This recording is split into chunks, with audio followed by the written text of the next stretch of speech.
അക്ഷരാർത്ഥത്തിൽ മുണ്ടക്കൈ ഒരു ദുരന്ത ഭൂമിയായി മാറുന്നു. മുണ്ടക്കൈയുടെ ദുരന്ത വ്യാപ്തി പ്രിയപ്പെട്ട പ്രേക്ഷകരെ നമുക്കിനിയും അത് അനാവരണം ചെയ്ത് വരാനിരിക്കുന്നതേ ഉള്ളൂ. അങ്ങോട്ടേക്കൊക്കെ കൂടുതൽ രക്ഷാദൗത്യ പ്രവർത്തകർ എത്തുമ്പോഴും അല്ലെങ്കിൽ കൂടുതൽ യന്ത്രവൽക്കരിച്ച രക്ഷാദൗത്യം തുടങ്ങുമ്പോൾ മാത്രമാണ് ഈ മണ്ണിനടിയിലോ അല്ലെങ്കിൽ വീടുകൾക്ക് അകത്തോ കൂടുതൽ ആളുകൾ കുടുങ്ങിക്കിടപ്പുണ്ടെന്ന് അറിയുള്ളൂ. രാവിലെ അവിടുന്ന് 2 മൃതദേഹങ്ങളാണ് കണ്ടെത്തിയത്. അത് 2 വീടുകൾക്കുള്ളിൽ തന്നെ. സുർജിത്ത് അയ്യപ്പത്ത് ചേരുകയാണ്. സുർജിത്ത്, വിവിധ സേനകൾ അവിടെയുണ്ട്, വേലിപ്പാലം പണി നടക്കുന്നു, ഹെലികോപ്റ്റർ ഇറങ്ങാൻ നോക്കുന്നു എന്ന് പറഞ്ഞാൽ എല്ലാവർക്കും ചെയ്യാൻ കഴിയുന്നതിൻ്റെ പരമാവധിയിലേക്ക് പോകുന്നു. ഈ ദിവസം അതിനിർണായകമല്ലേ സുർജിത്ത്?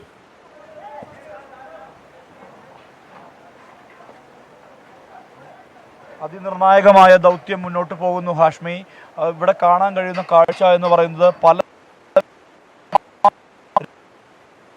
പുതുനാമ്പുകൾ നൽകുന്ന വിധത്തിൽ മനുഷ്യർ രക്ഷപ്പെട്ടു പോരുന്ന കാഴ്ച, മണ്ണടലുകളിൽ നിന്ന് രക്ഷപ്പെട്ടു പോരുന്ന കാഴ്ച ശ്രീകാന്ത് നമുക്ക് അല്പസമയം മുമ്പ് കാട്ടിത്തന്നതാണ്. അത്തരത്തിൽ ഉള്ള അനുഭവങ്ങളുണ്ട്. അവരെ ഇവിടേക്ക് എത്തിക്കുമ്പോൾ അവരെ ബെയിലി പാലം വഴി കടത്താനുള്ള അല്ലെങ്കിൽ സൈന്യം നിർമ്മിച്ച താൽക്കാലിക പാലം വഴിയാണ് അവരെ പുറത്തേക്ക്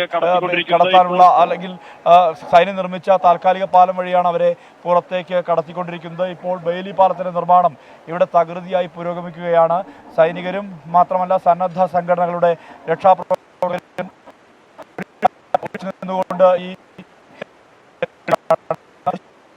ഈ ദൃശ്യങ്ങളിൽ നിന്ന് വ്യക്തമാണ് എത്രത്തോളം വലിയ ദുരന്തമാണ് ഉള്ളത് എന്നുള്ളത്. ഒരുപാട് വീടുകൾ നിറഞ്ഞ, ഒരുപാട് കടകളും ഒരുപാട് ജീവിതവും ഉണ്ടായിരുന്ന ഒരു സ്ഥലത്ത് ഏത് രീതിയിലാണ് ഈ ഉരുൾപൊട്ടൽ മാറ്റിമറിച്ചത് എന്ന് വളരെ വ്യക്തമാണ് ഈ ആകാശ ദൃശ്യങ്ങളിൽ നിന്ന്. പ്രദേശത്ത് സംഘം തിരിഞ്ഞുള്ള തെരച്ചിൽ തുടരുകയാണ്. ഇപ്പോൾ വിവിധ സേനാവിഭാഗങ്ങൾ 4 സംഘങ്ങളായി തിരിഞ്ഞ് 250ഓളം വരുന്ന 250ഓളം വരുന്ന സേനാവിഭാഗങ്ങൾ 4 സംഘങ്ങളായി തിരിഞ്ഞുള്ള ഒരു പരിശോധന ഇപ്പോൾ പുരോഗമിക്കുകയാണ്. പ്രധാനമായും ഇന്ന് മുണ്ടക്കൈ അട്ടമല കേന്ദ്രീകരിച്ച് തന്നെയാണ് ഇന്ന് പരിശോധന. മുണ്ടക്കൈയിൽ നിന്നും കൂടുതൽ ആളുകൾ രക്ഷപ്പെടുന്ന ദൃശ്യങ്ങൾ നമ്മൾ കണ്ടു.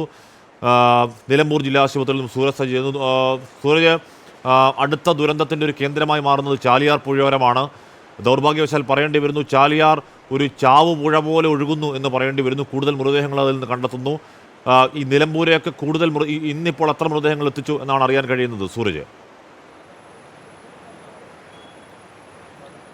ഹാഷ്മി, തീർച്ചയായും ഈ ദുരന്തത്തിന്റെ ഒരു ശേഷിപ്പായി ചാലിയാർ പുഴ മാറുന്നു എന്നുള്ളതാണ്. ഈ മൃതദേഹങ്ങളെ വഹിച്ചുകൊണ്ട് ചാലിയാർ പുഴ ഒഴുകേണ്ടി വരുന്ന ഒരു ദൗർഭാഗ്യകരമായ നിമിഷത്തിലൂടെയാണ് നമ്മൾ പോയിക്കൊണ്ടിരിക്കുന്നത്. നിലവിൽ നമ്മളിപ്പോൾ നിൽക്കുന്ന നിലമ്പൂർ ജില്ലാ ആശുപത്രിയിൽ മാത്രം 5 പൂർണ്ണ മൃതദേഹങ്ങൾ എത്തിച്ചിട്ടുണ്ട്. അതോടൊപ്പം തന്നെ 4 മൃതദേഹത്തിന്റെ ശരീരഭാഗങ്ങൾ എത്തിച്ചിട്ടുണ്ട്. ഈ ശരീരഭാഗങ്ങൾ ഒന്നും തന്നെ തിരിച്ചറിയാൻ കഴിഞ്ഞിട്ടില്ല. DNA ടെസ്റ്റ് അടക്കം നടത്തിക്കൊണ്ട് ഈ ശരീരഭാഗങ്ങൾ ആരുടേതെന്ന് കണ്ടെത്താനുള്ള ഒരു ശ്രമത്തിലേക്കാണ് ഇനിയും സർക്കാർ സംവിധാനങ്ങൾ കടക്കുന്നത്. ഇതുവരെ, അതായത് നമുക്ക് ഈ ദുരന്തം നടന്നതിന് ശേഷം ഇതുവരെ മാത്രം 37 മൃതദേഹങ്ങൾ, 29 മൃതദേഹ അവശിഷ്ടങ്ങൾ, അതായത് മൃതശരീരത്തിന്റെ ഭാഗങ്ങൾ ഇങ്ങോട്ടേക്ക് എത്തിച്ചു എന്നുള്ളതാണ് പറയുന്നത്.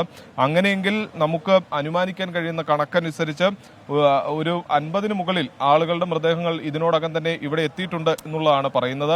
എന്തായാലും ഈ മൃതദേഹങ്ങളെല്ലാം തന്നെ ഈ പോസ്റ്റ്മോർട്ടം നടപടികൾ പൂർത്തിയാക്കിക്കൊണ്ട് ബന്ധുക്കൾക്ക് വിട്ടു നൽകുന്നതിനുള്ള ഒരു നടപടി സ്വീകരിക്കുന്നുണ്ട്. പക്ഷേ ഇതിൽ 4 മൃതദേഹങ്ങൾ മാത്രമാണ് തിരിച്ചറിഞ്ഞത്. അതിൽ ഇന്നലെ 2 മൃതദേഹങ്ങൾ തിരിച്ചറിഞ്ഞു. ഇന്നിപ്പോൾ 2 മൃതദേഹങ്ങൾ കൂടി തിരിച്ചറിഞ്ഞിട്ടുണ്ട്. അത് ഈ വയനാട് സ്വദേശികളായിട്ടുള്ള 2 പേരുടെ മൃതദേഹങ്ങൾ അവരുടെ ബന്ധുക്കളെത്തിയാണ് ഈ തിരിച്ചറിഞ്ഞത്. ഈ തിരിച്ചറിഞ്ഞ മൃതദേഹങ്ങൾ അടക്കം വിട്ടു നൽകുന്നതിനുള്ള ഒരു നടപടിയാണ് സ്വീകരിക്കുന്നത്. അതോടൊപ്പം തന്നെ ഇവിടെ ഈ പോസ്റ്റ്മോർട്ടം നടപടികൾ പൂർത്തിയാക്കിയ മൃതദേഹങ്ങൾ നിലവിൽ മേപ്പാടി PHCയിലേക്ക് മാറ്റും. അവിടെ ഇതിനുവേണ്ടി പ്രത്യേക ഫ്രീസർ സംവിധാനം അടക്കം സജ്ജീകരിച്ചിട്ടുണ്ട്. അവിടെ ഈ മൃതദേഹം സൂക്ഷിച്ചതിന് ശേഷം ബന്ധുക്കൾക്ക് അവിടെ എത്തി മൃതദേഹം തിരിച്ചറിയാനുള്ള സൗകര്യം ഒരുക്കും എന്നുള്ളതാണ് സർക്കാർ അറിയിച്ചിട്ടുള്ളത്. മലപ്പുറം ജില്ലാ ഭരണകൂടം അറിയിച്ചിട്ടുള്ളത്.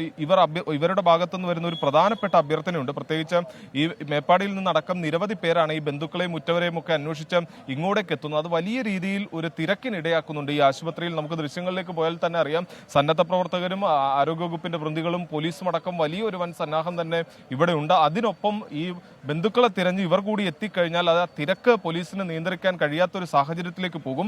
അതുകൊണ്ട് ഇവർക്ക് വേണ്ടി നമുക്ക് അഭ്യർത്ഥിക്കാനുള്ളത്, ബന്ധുക്കളെ അന്വേഷിച്ചിറങ്ങുന്നവർ ആരും തന്നെ തന്നെ ഇങ്ങോട്ടേക്ക് വരരുത് എന്നൊരു അഭ്യർത്ഥനയാണ് ഇവർ പറയുന്നത്. പകരം മേപ്പാടിയിൽ 3 മണിയോടുകൂടി തന്നെ ഈ മൃതദേഹങ്ങളെല്ലാം തന്നെ അവിടെ എത്തിക്കും. അവിടെ ഈ ബന്ധുക്കൾക്കെത്തി പരിശോധിച്ച് ഈ മൃതദേഹങ്ങൾ തിരിച്ചറിയാനുള്ള അവസരം ഒരുക്കും എന്നുള്ളതാണ് പറയുന്നത്. ഇപ്പോൾ ആരെങ്കിലും ഇങ്ങോട്ടേക്ക് വന്നു കഴിഞ്ഞാൽ സ്വാഭാവികമായി ഇപ്പോൾ നടക്കുന്ന പ്രവർത്തനങ്ങൾക്ക് അത് തടസ്സം സൃഷ്ടിക്കും. തിരക്ക് വർദ്ധിച്ചു കഴിഞ്ഞാൽ ഇപ്പോൾ ഈ പെട്ടെന്ന് തന്നെ ഈ പോസ്റ്റ്മോർട്ടം നടപടികളെല്ലാം പൂർത്തിയാക്കാൻ നമുക്ക് കഴിയുന്നുണ്ട്. പക്ഷേ അത്തരത്തിൽ തിരക്ക് വർദ്ധിക്കുന്ന ഒരു സാഹചര്യത്തിലേക്ക് കാര്യങ്ങൾ പോയി കഴിഞ്ഞാൽ അത് കൈവിട്ടു പോകും എന്നുള്ളതാണ് ജില്ലാ ഭരണകൂടം അടക്കം നിരന്തരം അഭ്യർത്ഥിച്ചുകൊണ്ടിരിക്കുന്നത്. എന്തായാലും പോസ്റ്റ്മോർട്ടം നടപടികളെല്ലാം തന്നെ പൂർത്തിയായി വരുന്നു. അല്പസമയത്തിനകം ഇവിടെയുള്ള മൃതദേഹങ്ങൾ മാറ്റാനുള്ള നടപടികൾ സ്വീകരിക്കും. കാശ്മീർ.